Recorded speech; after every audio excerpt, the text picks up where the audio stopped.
Zong rang ni lirin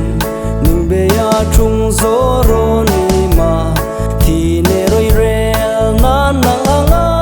risiam tarin lan Krista chu hong pan ro risiam zoro ani lain ni hun tak tiam in kam ni mang risiam na hun me cha ning chu ri mang na hun la tung ati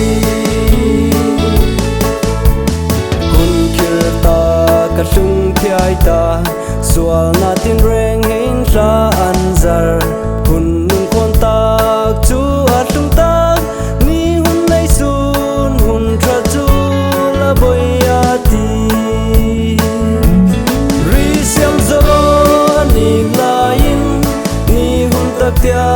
min kam ni mang siam na hun me cha nin chu ri mang na hun la tung ati reng paroi rel mi tin anenga tin reng chunga in lal takkan reng pa ji swa nang alanga ri an fin lan Krista chu hong pan ro ri siam zo ani lain ni hun tak tiam in kam ni mang ri siam na hun me cha nin chu ri mang na hun la tung ati roi rel ko na tung ti ka Krista reng in roi relati Krista ni no hey darang in hun kirin ri thi na chu la tung ati ri siam zoro ani lain ni hun tak tiam in kam ni mang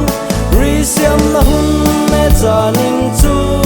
ri mang na hun la tung ati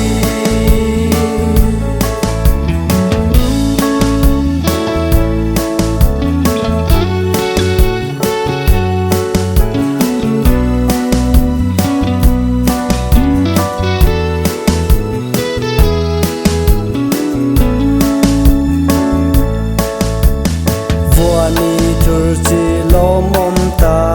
tri non la ri ngai ta u nang ma khan hong to in lan Krista nang in har lom na chu chang en ni ti ri siam zo ani lain ni hun tak tiam in kam ni mang ri siam na hun me cha nin chu ri mang na hun la tung ati